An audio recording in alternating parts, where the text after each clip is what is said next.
Hello students, welcome to Mana Darshan YouTube channel. 24th January first shift discuss చేసేద్దాం. ఈ chemistry paper ఏదైతే ఉందో ప్రతి సెషన్ ప్రతి షిఫ్ట్ లాగానే ఫిజిక్స్ అండ్ మ్యాథ్తో పోలిస్తే ఈజీగానే ఉంది. ఎన్సీఆర్టీ నుంచి ఎక్కువ డీవియేషన్ లేదు. ఫిజికల్ ఇన్ఆర్గానిక్ ఆర్గానిక్ మధ్య కాంపోజిషన్ అనేది ప్రాపర్.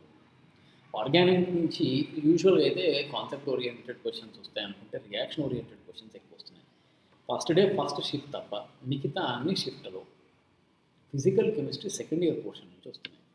సో ఇన్ఆర్గానిక్ చూడడానికి ఈజీగా అనిపించిన కొంత లెంతీగా కూడా ఉన్నాయి.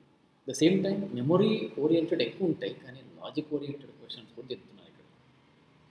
సో ఎవరైతే hugely betting upon inorganic chemistry, coordination compounds, electronic configuration of the elements, oxidising and reducing property of the elements, ఇవి సరిగ్గా చూసుకున్నాను. ఎందుకంటే ఇన్ఆర్గానిక్ చాలా మంచి పోర్షన్ తీసేశారు కనుక ఉన్న పోర్షన్ నుంచి క్వశ్చన్ అడగాలంటే వాళ్ళు ఖచ్చితంగా DNA block elements, coordination compound, salt analysis, periodic properties అడుగుతున్నారు. సో 4-5 చాప్టర్లు గట్టిగా ఉన్నాయి కనుక చేసుకోండి, ఓకేనా. సో ఇవన్నీ నేను ప్లేలిస్ట్లో వేస్తాను.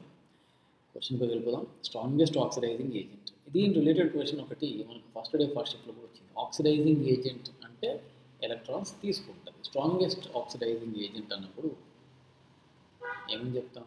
ఆక్సిడైజింగ్ ఏజెంట్ అన్నప్పుడు యాక్సెప్ట్ ఎలక్ట్రాన్ క్విక్లీ, అంటే దానికి ఏదో స్వార్థం ఉండాలి. అంటే ఎలక్ట్రాన్ తీసుకోవడం వల్ల it should get some sort of extra stability. For example I have some species ఇక్కడ ఎలక్ట్రాన్ తీసుకొని ఒకవేళ దాని నెక్స్ట్ లోవర్ ఆక్సిడేషన్ స్టేట్కి పోయినప్పుడు ఇది స్టేబుల్ అయితే then we call that as strongest oxidising agent. Reducing agent దీని ఆపోజిట్, ఏదైతే తొందర ఎలక్ట్రాన్ ఇస్తుందో దాన్ని మనం రెడ్యూసింగ్ ఏజెంట్ అంటారు. ఫర్ ఎగ్జాంపుల్ కాపర్ ఉంది, +2 ఆక్సిడేషన్ స్టేట్లో అంటే +1లో స్టేబుల్ కనుక copper +2 is strong oxidising agent because it is taking electrons. ఆ విధంగా సో ఇక్కడ ఎలక్ట్రానిక్ కాన్ఫిగరేషన్ రాసుకోవాలి. Niobium, cerium. Electronic configuration 2 elements ఇచ్చారు. అందులో దీని ఎలక్ట్రానిక్ కాన్ఫిగరేషన్ +3 స్టేట్లో చూస్తే ఐఎమ్ రైటింగ్ ఉంది బ్యాలెన్స్ ఎలక్ట్రానిక్ కాన్ఫిగరేషన్, రైట్. ఏ బ్లాక్ ఎలిమెంట్ కదా బెట, 4, 5, 6 కదా. సో ఈ ఎలక్ట్రానిక్ కాన్ఫిగరేషన్ ఉంటుంది. ఇది రిలేటివ్లీ మోర్ స్టేబుల్. ఇక్కడ మోర్ ఎక్స్చేంజ్ ఎనర్జీ ఉంటుంది. ఇక్కడ దీని స్టెబిలిటీకి reason half filled full filled కాదు, ఎక్స్చేంజ్ ఎనర్జీ ఎక్కువ ఉండడం వల్ల దానికి స్టెబిలిటీ ఎక్కువ. సో CE+4 ఏదైతే ఉందో తొందరగా CE+3 అవ్వాలి అని కోరుకుంటుంది. సో CE+3 స్టేబుల్ కనుక right. So what is this? Cerium with +4 charge, right. Okay, next question కదా. The difference in melting point and boiling point of oxygen and sulphur. ఇప్పుడు ఈ రెండిట్లో దేనికి ఎక్కువ అనే పాయింట్ మీద, అంటే ఇప్పుడు బాయిలింగ్ పాయింట్, మెల్టింగ్ పాయింట్స్ అనేవి మనం కంపేర్ చేసినప్పుడు ఎప్పుడు కానీ మనం చూసేది ఏంటి? ఇంటర్ మాలిక్యులర్ ఫోర్సెస్ లేదా ఇంటర్ ఆటమిక్ ఫోర్సెస్. ఇక్కడ ఎక్కువ ఆటమ్స్ ఒకదాంతో ఒకటి కంబైన్ అయిన పక్షంలో వాటిని బ్రేక్ చేయడం కొంత ఎఫర్ట్తో కూడుకున్న పని, రైట్. దేర్ఫోర్ ఎక్కువ ఆటమ్స్ కంబైన్ అయ్యి ఉండడం వల్ల దేనిలో? సల్ఫర్లో దాని మెల్టింగ్ అండ్ బాయిలింగ్ పాయింట్స్ ఎక్కువ ఉంటాయి. మిగతా వాటికి మెల్టింగ్ అండ్ బాయిలింగ్ పాయింట్తో సంబంధం లేదు కదా. అయనైజేషన్ ఎనర్జీ, ఎలక్ట్రోనెగటివిటీ ఇట్లాంటివి. కాబట్టి ఇది theoretical question better straightaway. So theoretical క్వశ్చన్స్లో ఇది ఒకసారి చూడండి. ఇక్కడ ఏదైతే పెంటో షుగర్ 100% దాన్ని చదువుతాం మనం. దాని స్ట్రక్చర్లో పెంటో స్ట్రక్చర్ ఉంటుంది, అవునా కదా. అరబినోస్ యూనిట్ ఉంది. దెన్ పైరనోస్ కాదు, ఇది ఫ్యూరానోస్ స్ట్రక్చర్ ఉంటుంది. పైరనోస్ స్ట్రక్చర్ కాదు, ఇది బీటా ఉంటుంది. సో ఇది తప్పే, ఇది తప్పే. అండ్ డీ కాన్ఫిగరేషన్ కరెక్టే, reducing sugar because it forms aldehyde, right. So theoretical question DNA, RNA biomolecules నుంచి రెగ్యులర్గా వస్తున్నాయి. ఇప్పుడు ఆల్కైన్ నుంచి వచ్చింది question.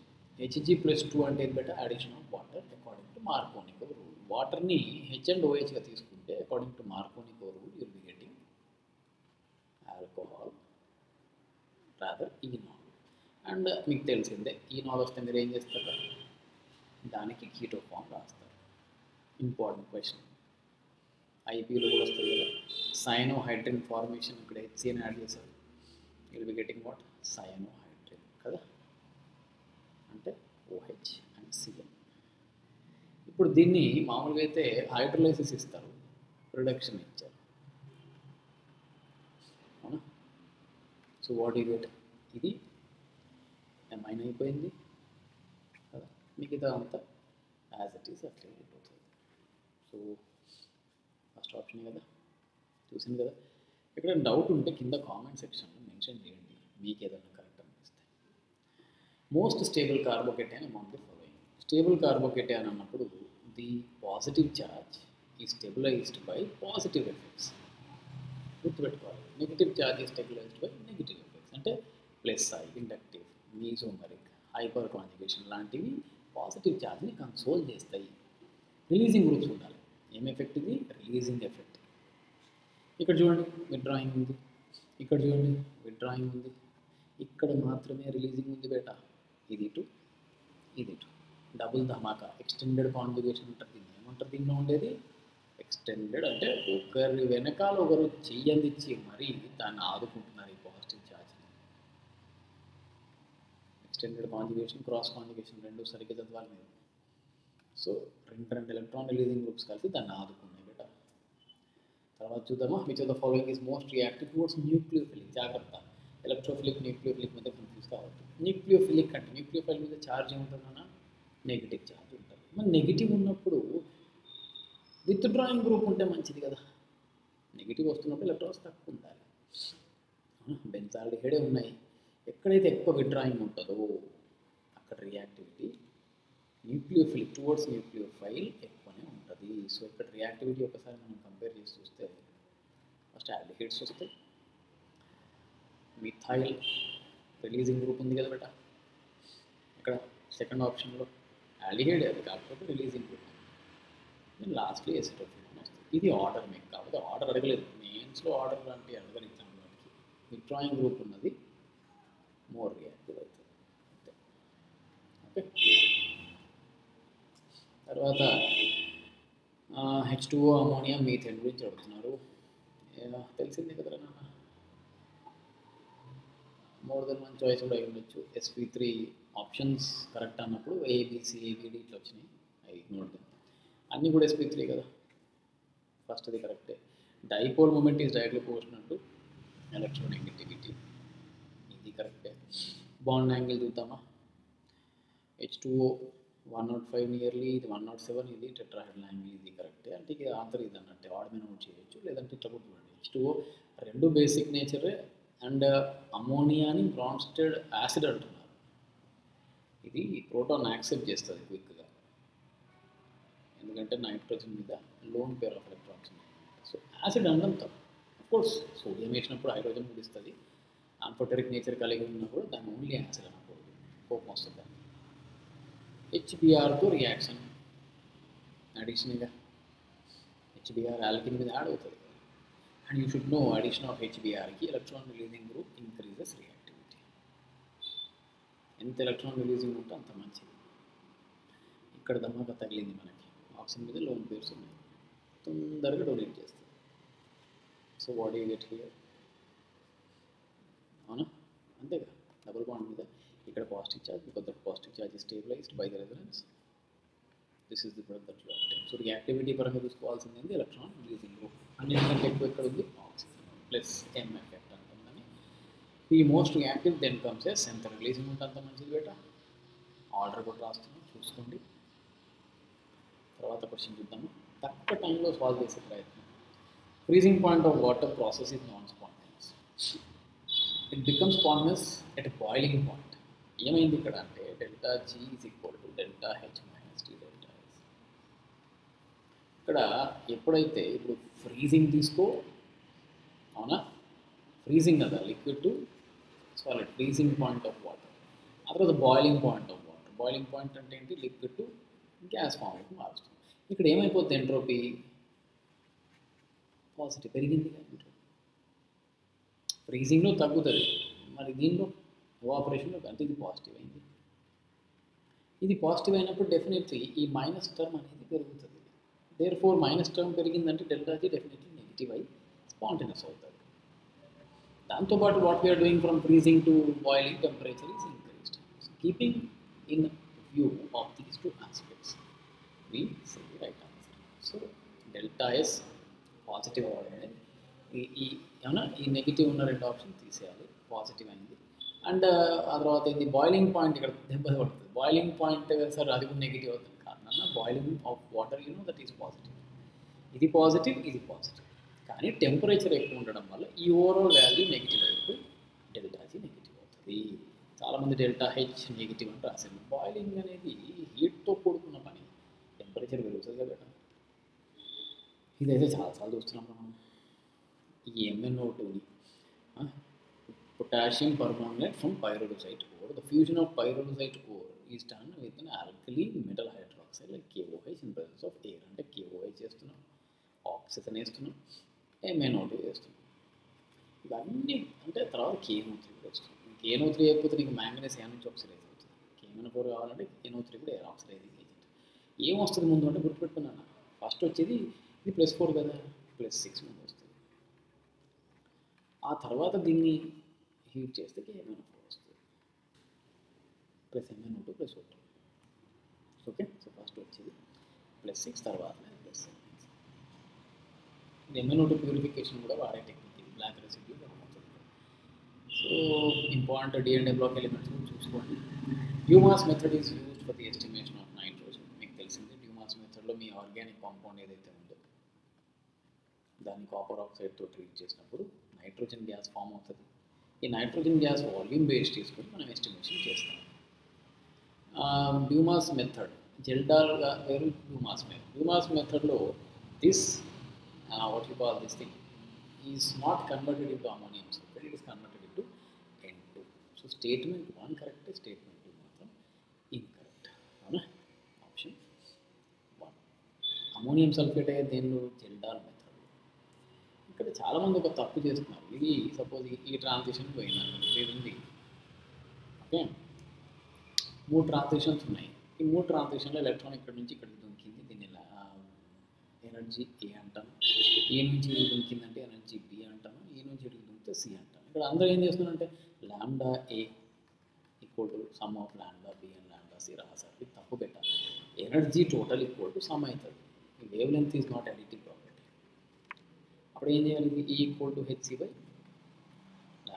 = hc/λB plus hc = hc/λ కదా, λc hc క్యాన్సిల్ అయిపోయింది కదా. So 1 total λ λ of the individual products by the sum. మీకు ఇక్కడ వాల్యూస్ ఇచ్చారు కదరా నాన్న, అవునా, వాల్యూస్ ఇచ్చింది కదా. సో ఇది ఫైండ్ అవుట్ చేయాలి. A to C జంప్ చేసింది, B to C వాల్యూ ఇచ్చారు, B to C అంటే C, అవునా. ఈసీ వేవ్ లెంత్ ఇచ్చారు ఎంత అది, అండ్ A to C మొత్తం ఇచ్చారు, ఇది ఇచ్చారు. ఇదంతా 2000 λB ఈజ్ గివెన్ అస్ అంతేనా. ఒకటి ఇచ్చారు, ఏముందని లేదైతే ఒకటి 6000 ఇచ్చారు, ఇంకోటి ఫైండ్ అవుట్ చేయాలి. So wavelength is not additive property. అందరు మిస్టేక్ ఇదే చేసి వచ్చాను. Students are discussing with me. So ఈ క్వశ్చన్ అయితే ఫ్రీక్వెంట్ వస్తుందన్న. ఇక్కడ ఇచ్చిన ఈ క్వశ్చన్ని ఆబ్టైన్ చేయాలి, ఇచ్చిన డేటాను బేస్ చేసుకోవాలి. చూడండి ఏం చేయాలి మనం. ఇక్కడ ఓవరాల్ రియాక్షన్లో Ag+2 Ag ఉంది కదా, Fe+2 to Fe+3 ఉంది, +2 to +3 ముందు ఇవి రెండు చేసుకోవాలి. ఓకే, అంటే ఏం చేయాలి, Fe+2 +2 electrons giving rise to Fe. This value is given. Right, నేను ఇప్పుడు దీన్ని ఏం చేస్తాను అంటే నాకు Fe+3 ప్రొడక్ట్లో ఉంది కనుక ఉల్టా చేస్తాను. Fe giving rise to Fe+3 electron రాస్తా. ఓకేనా. ఇక్కడ సార్ నేను E0 యాడ్ చేయొచ్చు. E0 కూడా అడిటివ్ ప్రాపర్టీ కాదు, డెల్టా జీలోకే మార్చాను. డెల్టా G1 = -2F ఇంటూ దీని E0. Fe+2 ఎంత E0 Y, దీనిది ఎంత మైనస్ ఎలక్ట్రాన్స్ ఎన్ని 3F ఇంటూ దీని EMF ఎంత Z అనుకుంటున్నారా, కాదు -Z. ఎందుకు, ఉల్టా చేసినాం కదా బెట. ఇప్పుడు ఈ రెండు యాడ్ చేసేయండి, పోయిందా. ఏం మిగులుతుంది మనకి, Fe+2 gives rise to Fe+3 + electron. ఇది వచ్చింది. ఇది డెల్టా G, దీన్ని ఎంత వస్తుంది, delta G1 plus delta G2. ఇప్పుడు ఈ ఈక్వేషన్ వచ్చింది. దీన్ని యాడ్ చేయాలి. ఇది 1 అందా, దీన్ని 2. ఇప్పుడు ఏం చేస్తాను నేను, జాగ్రత్తగా పెట్టు, 1 + 2 చేస్తాను. ఓకే, అప్పుడు ఏమైపోతుంది మనకి, ఈ ఎలక్ట్రాన్ క్యాన్సిల్ అయిపోయింది. Ag plus Fe+2 gives rise to Ag plus Fe+3 కదా వచ్చింది. మనం అనుకున్న ఈక్వేషన్ వచ్చింది. అప్పుడు ఏం చేయాలి, దీని delta G0 minus NF into X, దీంతో యాడ్ చేసేయాలి. ఇది డెల్టా G3 అంటాను. సో టోటల్ వాల్యూ ఏమవుతుంది, delta G is equal to total value delta రెండు కలిపేసాను, డెల్టా G1 3 అనేసినాం కదా, 4 అన్నా ఈక్వల్ టు డెల్టా ఇది G plus delta G3 add చేసాను బెట. అంటే ఏమొస్తుంది మనకి, డెల్టా G ఎంత, డెల్టా G1 నాట్ కదా, minus 2FY plus 3FZ minus 1FX is equal to minus, ఇప్పుడు దీన్ని అడుగుతున్నారు ఓవరాల్ నెట్ వాల్యూ. నెట్ దానిలో ఎంత ఎలక్ట్రాన్స్ ఇన్వాల్వ్ అయినాయి, 1 ప్లస్ 2 టు ప్లస్ 3 అన్న ప్లస్ 1 టు 0 అన్న 1F ఇంటూ దీన్ని ఈ సెల్ అన్న. సో మైనస్ క్యాన్సిల్ అయిపోతుంది, ఇక ఆన్సర్ వచ్చేస్తే ఏమొస్తుంది చూడు, minus minus 2y minus 3z minus X.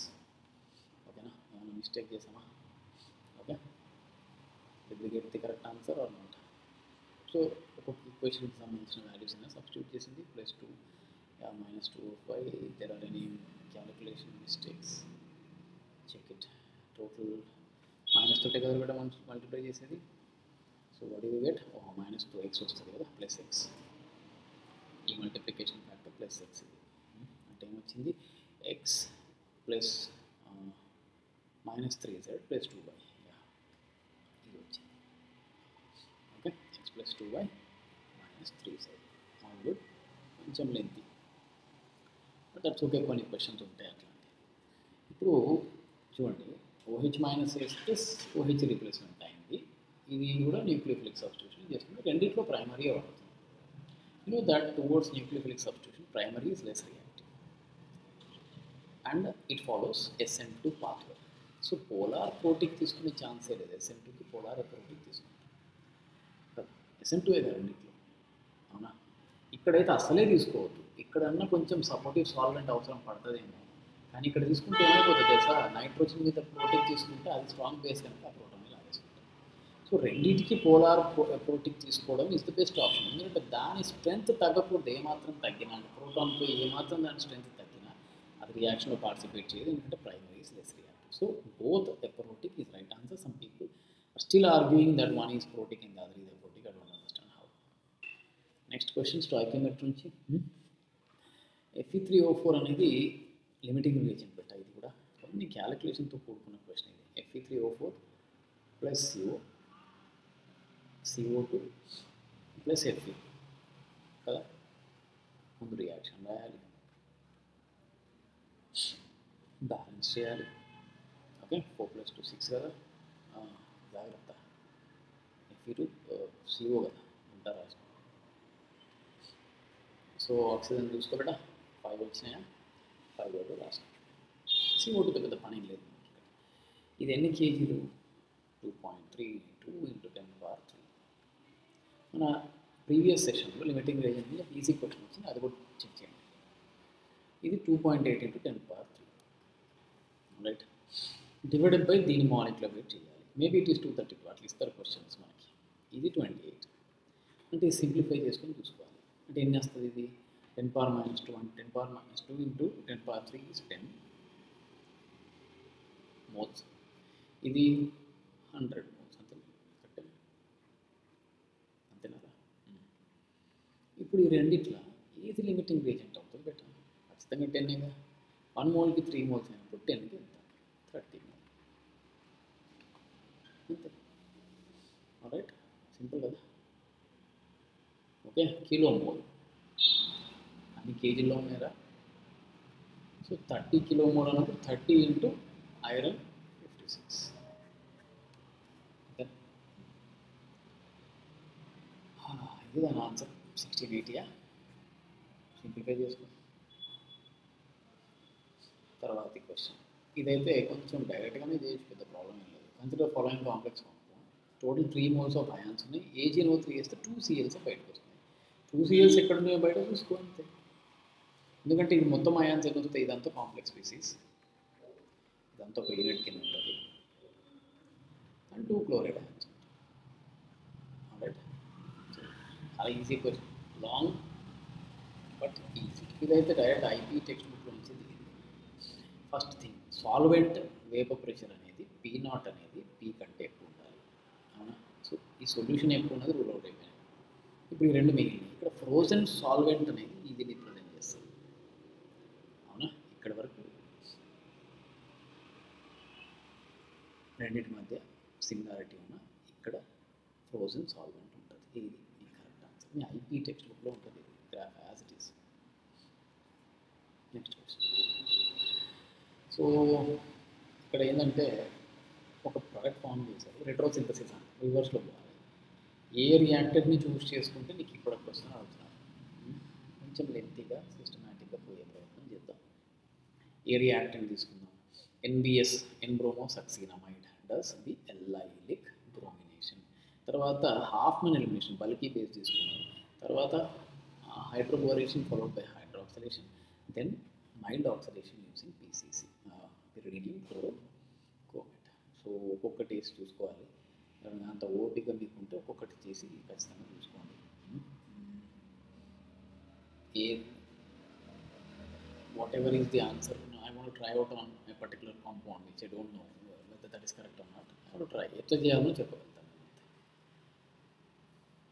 Okay, మీకు ఒక సిస్టమేటిక్గా చెప్పి ఏ ప్రోడక్ట్ వచ్చే ఛాన్స్ ఏదో ఒక ట్రై చేద్దాం ర్యాండమ్గా. మీకు ప్రోడక్ట్ సీక్వెన్స్ చెప్పే ప్రయత్నం చేస్తాను. ఆన్సర్లు గుర్తుపెట్టుకోలేదు నేనే గుర్తుపెట్టుకుంటే మీ పరిస్థితి ఏంటి? NBS వేస్తే ఏమొస్తుంది బేటా? ఫస్ట్ ఇది రియాక్టెంట్ అనుకుంటే NBS ఎల్ఐలిక్ సబ్స్టిట్యూషన్ చేస్తాను అనుకున్నాను నేను. ఆ తర్వాత డీహైడ్రో హాలోజనేషన్ చేస్తే ఏమవుతుంది? ఇక్కడ నుంచి H, ఇక్కడ నుంచి Br పోయింది కదా. అవునా? తర్వాత అంతేనా? తర్వాత హైడ్రోబోరేషన్ అండ్ హైడ్రాక్సిలేషన్ చేస్తే ఏమవుతుంది? మీకు ఇక్కడ యాంటీ మార్కోనిక్ స్కోప్ లేదు కానీ ఇక్కడ ఉంది. ఇక్కడ వచ్చేస్తుంది. తర్వాత ఏం చేస్తున్నాం? PCC వేస్తున్నాం. PCC వేసినప్పుడు ఏమవుతుంది? సెకండరీ అండ్ ప్రైమరీ మాత్రమే రియాక్ట్ అవుతుంది. సో నీకు ఈ ప్రోడక్ట్ వస్తుంది. సో ఇక్కడ ఆల్డిహైడ్ రావట్లేదు. అవును కదా, ఆల్డిహైడ్ రావట్లేదు, కీటోన్ వస్తుంది. సో ఈ ఆప్షన్ కరెక్ట్ ఆన్సర్ కాదు. ఏది తీసుకున్నాం మనం, తీసుకున్నాం ఇది కాదు. సో అట్లా ప్రతిదీ చెక్ చేసుకోవాలి. ఇంకోటి చెక్ చేద్దామా? ఇది కూడా చెక్ చేద్దామా? చలో, ఇప్పుడు CH3 ఇక్కడ ఇది బ్రోమినేషన్ జరిగింది అనుకుంటే డీహైడ్రో హాలోజనేషన్ ఇక్కడ డబుల్ బాండ్ వస్తుంది కదా. ఆ తర్వాత అంతే. ఆ తర్వాత B2H6HO ఇక్కడ నీకు OH వస్తుంది. ఇట్లా ప్రతి చెక్ చేసుకోవాలి ఇంకంతే. ఆ తర్వాత ఏం చేసావు? PCC DCMS మళ్ళీ కీటోన్ వస్తుంది. సో ఇది కూడా కాదు. సో ఇట్లా అన్ని చెక్ చేసుకొని చూసుకోవాలి. ఓకే, సీక్వెన్స్ చెప్పాను, ఆన్సర్ గుర్తుపెట్టుకోలేదు. నెక్స్ట్ క్వశ్చన్ చూద్దాం. ఇది straightaway statement from IP text book ఇది. ఓకే, అండ్ మెటాలిక్ ఎలిమెంట్స్ ఎక్కువ, ఇవన్నీ what you call incorrect statement అనుకుంటున్నాను. 3 కరెక్ట్ స్టేట్మెంట్స్. ఇది అటామిక్ వెయిట్ కాదు. ఇప్పుడు ఇట్లాంటివి ఇచ్చినప్పుడు ఏంటంటే ఈ 2 స్టేట్మెంట్స్లో ఏదో ఒకటే కరెక్ట్ అవుతుంది. వీటి మీద పట్టించుకోవాల్సిన అవసరం లేదు. అది కరెక్ట్ తప్ప అవసరం లేదు. ఇప్పుడు ఇది physical and chemical properties characteristic function of their atomic numbers అవుతుంది కదా. అవునా? మాసెస్ ఎందుకు అవుతాయి? కొన్ని ప్రాపర్టీస్ మారుతాయి అన్నమాట అటామిక్ మాసెస్ని బట్టి, అన్నీ మారవు కదా. తర్వాత ఈక్విలిబ్రియం, సాల్యుబిలిటీ మీద ఇది సెకండ్ క్వశ్చన్. మన జెర్కోనియం మీద వచ్చింది, మళ్ళీ ఈరోజు వచ్చింది. సాల్యుబిలిటీ రాసుకుంటే ఇది S, ఇది 3S. And KSP is equal to concentration of Cr plus 3, that is S, into concentration of OH minus whole cube, that is 3S whole cube. Then 0.6 into 10 to the power minus 30 is equal to, then we are missed చేసాం మనం లేదుగా. So 27 into S power 4. Alright, so now we are given the value of this. Substitute చేయడమే.